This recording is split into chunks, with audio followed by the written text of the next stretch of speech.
Atenção, está no ar a Rádio Libertadora. Começa agora o Hoje na História de Ópera Mundi. 1934. Rei da Iugoslávia é morto na França e eleva a tensão na Europa. O rei Alexandre I da Iugoslávia é assassinado em Marsella em 9 de outubro de 1934 por um terrorista croata. O ministro francês de Relações Exteriores, Louis Barthot, que tinha vindo recebê-lo ao descer do navio, acabou mortalmente ferido no atentado.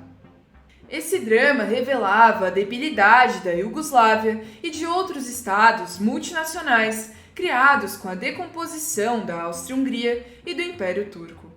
Era um momento histórico em que se instalava em Berlim o regime belicoso de Hitler.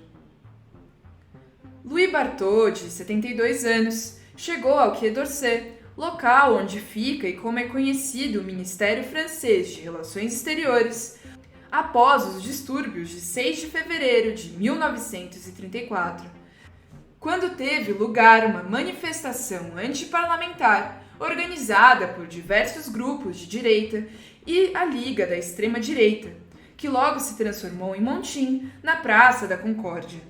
Com razão, se inquietava com a ascensão de Hitler ao poder. Tendo em vista frear sua influência, ele tenta uma reaproximação entre a França e os pequenos estados da Europa Central. Visita o rei Carol da Romênia e depois estende um convite ao rei Alexandre I, que havia sucedido em 1921 a seu pai, Pedro I, no trono da Iugoslávia. Confrontado com as dissensões crescentes entre os sérvios, croatas e eslovenos, o jovem rei suspendeu as garantias da Constituição de 1929, forçando diversos opositores ao exílio. Entre eles, o deputado croata Ante Pavelić, que funda em Roma um movimento terrorista, os Ustašis, insurgentes em sérvio-croata, com o objetivo de lutar contra a hegemonia sérvia e o poder ditatorial do rei. O rei Alexandre I chega a Marsella de navio, envolto numa atmosfera festiva. Às 16 horas é recebido ao pé da passarela pelo ministro e sob as câmeras de uma nuvem de jornalistas. Sobem numa viatura a fim de depositar flores diante de um monumento patriótico, jantar na prefeitura para, por fim, tomar um trem em direção a Paris, onde os esperava o presidente do Conselho, Gaston Doumergue, e o presidente da República, Albert Lebrun, que havia sucedido a Paul Doumer, assassinado 2 anos antes. A viatura oficial se desloca a pequena velocidade pela Canebière, a principal artéria da cidade, em meio a uma multidão densa e entusiasmada. Não tinha andado mais de 300 metros quando um homem rompe a proteção policial, por sinal bastante escassa, e se joga sobre o automóvel gritando "Viva o Rei!". Tomando-a a todos de surpresa, atira contra os passageiros. O rei, atingido por diversas balas, tomba sobre o banco. Fere igualmente um general que estava às suas costas na viatura. De pronto instala-se uma confusão generalizada.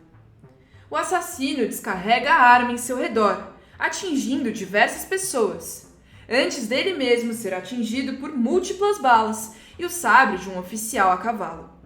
Os policiais da escolta, cedendo ao pânico, atiram em todas as direções.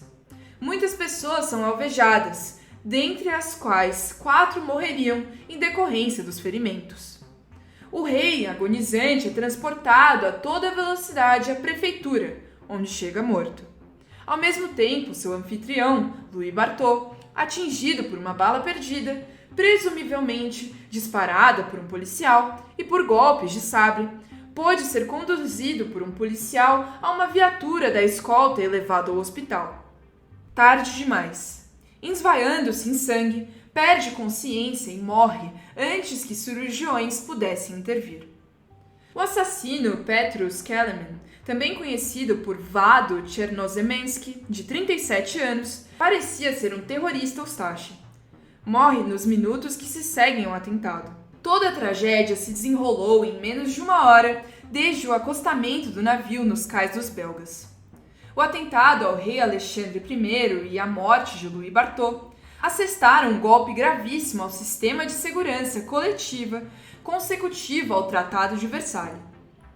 Pierre Laval, que sucedeu Barthô no Ministério das Relações Exteriores, retoma por sua conta a ideia de uma segurança coletiva em relação à Alemanha. Viaja à Itália para se encontrar com Mussolini, depois a Moscou para dialogar com Joseph Stalin. A invasão da Etiópia pela Itália fascista iria colocar por terra sua iniciativa. Hoje na História é uma produção de Opera Mundi, baseada nos textos de Max Altman, com locução e adaptação de Paulo Orlovas e edição de Laila Manoeli. Você já fez uma assinatura solidária de Opera Mundi? Fortaleça a imprensa independente. Acesse www.operamundi.com.br/apoio. São muitas opções.